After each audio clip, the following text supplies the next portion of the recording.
Folks, by the time you're watching this video, a week will have passed since the last collection video, which I believe is the Sega Dreamcast collection.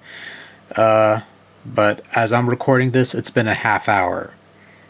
Because obviously, pull out one set of discs, put away the other set, and also for the past 20 minutes I've been doing takes that were no good and I had to scrap them. This is the third or fourth time that I'm doing this damn video, so let's try and get this out of the way as quickly as possible. Anyways, as you could tell from the title, we're doing the Sega Saturn collection. Sega Saturn's another console that I didn't expect to get a whole lot of games for, especially in this day and age, and considering how rare it is to find Saturn games in the wild around these parts. But I did find a few. You know, I got more than a dozen, and I'm kind of happy. So, let's start with the first Saturn game that I ever picked up for the Saturn, because I needed a game to test the Saturn out, and this was the only one I could find in the wild at the time. The Mansion of Hidden Souls, which is sort of a graphic adventure type of thing with bad CG. It was the early 90s. It's the most you could expect. The Sega CD version had a similar titled game, but I don't know anything about that, so anyways. One day we'll get back to this and we'll give it its just due or something, I don't know. Something, whatever. Anyways, next up we have Clockwork Knight.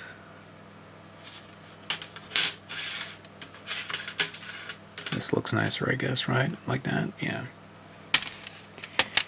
Next up we have Shinobi Legions, another entry in the Sega's long-running Shinobi franchise, long-running at the time at least. Had cheesy FMV videos and digitized acting, and it's a fun time, I'll say that much. I don't want to start dishing out critiques or anything like that. I just giving some quick thoughts if I have any. Next is a game that I wanted to get for the Saturn. A game I wanted to try for a good long while, and that's Street Fighter, the movie, the game. This game has somewhat of a horrible reputation, but it's basically Street Fighter 2 with digitized actors. And that's all it is. It plays like a typical Street Fighter game, which is... You couldn't say the same for the arcade game equivalent, and this is nothing like the arcade game. Shares some of the same graphics, that's about it. But honestly, it's an okay game. Probably not the best Street Fighter, not the top choice of Street Fighter games that you want to play, but you could do much worse, and there has been much worse Street Fighter games, to be honest with you. Ultimate Mortal Kombat 3, and unlike the Super Nintendo and Sega Genesis versions, this is a proper port of the actual arcade Ultimate Mortal Kombat 3, aka the one that came with the Mortal Kombat arcade collection for the last generation of game consoles, and also on Steam and stuff like that. It's a good version of Mortal Kombat, I gotta say. All things considered, low times notwithstanding, you know, it's pretty good. Dark Legend, it's another fighting game. Haven't played enough of it to have a proper opinion, but I kind of liked what I saw so far. Pretty decent. Virtua Fighter 2. Sorry about that.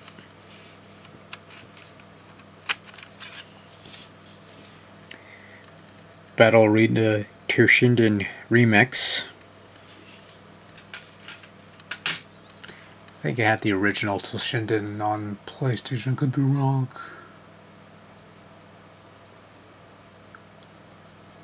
Yeah, sorry about the awkward pauses. It's because I got the PS1 rack right in front of me. I'm trying to find a game anyways.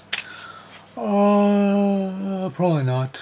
Maybe it is. I got misplaced somewhere. Anyways, who cares? The glaze of the oh yeah, there it is. Oh, never mind. Anyways, Criticom. A lot of bad CG characters. I think this was a fighting game. I don't remember. I only played it for like 5 seconds and I don't know, wasn't impressed with it. I want to try and get around to doing more Saturn games for the proper quote-unquote review series. because I think, I think it kind of sucks that, was it 450 plus reviews in? I only did one Saturn game. I want to start, spreading it out a bit. I don't know. Duke Nukem 3D. I keep hearing that the Saturn version is the weakest of the bunch, but considering I have played very little Duke Nukem 3D, I'm a poor judge of that, so I couldn't really tell you if that was really the case. But then again, I'm more of a keyboard and mouse kind of guy. Trying to play a old school first person shooter with a gamepad is kind of awkward.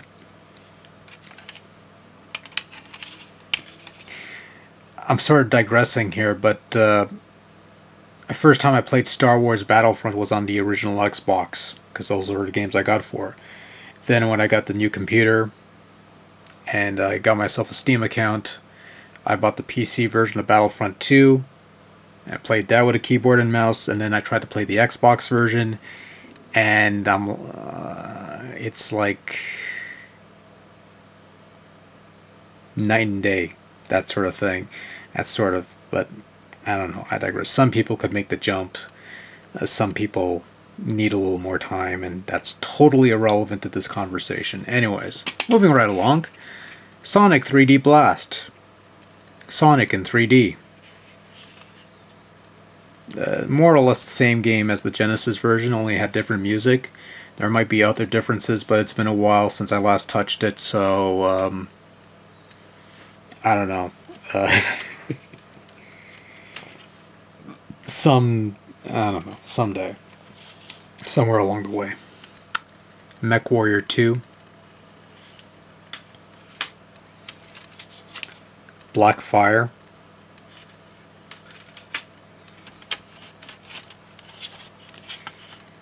Solar Eclipse.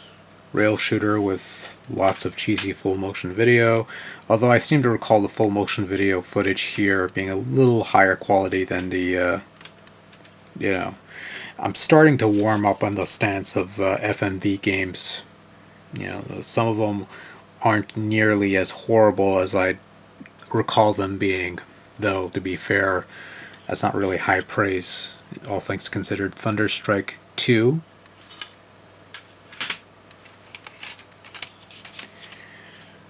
Got Darius Gaiden. Arcade classic, I guess you could say.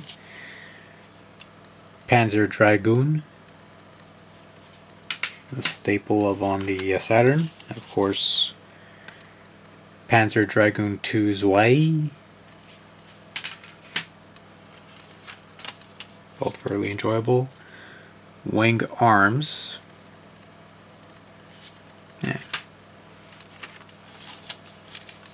Cyber Speedway. It's alright. VR Virtual Racing is virtual racing.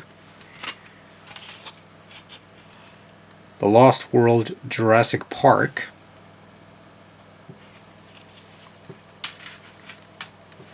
And finally, last, and probably certainly least, at least in my eyes, NBA Action 98.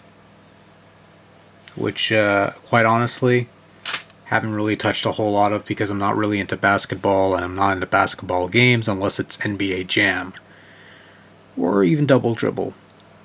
Like, I'll take those two over any proper NBA-esque game. And that's the Saturn collection. Not much else to look at. I guess I could show you the memory card plus thing, but it's in the Saturn, and the Saturn's all the way over there, and I don't feel like going for it. So we're ending it here. Next collection video will probably be the Sega CD collection video, because that's the only small lot left. Outside of the, then after that I'm guessing Wii and GameCube, and it'll be a while before we start digging into the really big stuff. But yeah, that's it for me. So thanks for watching. Till next time, take care. Good night.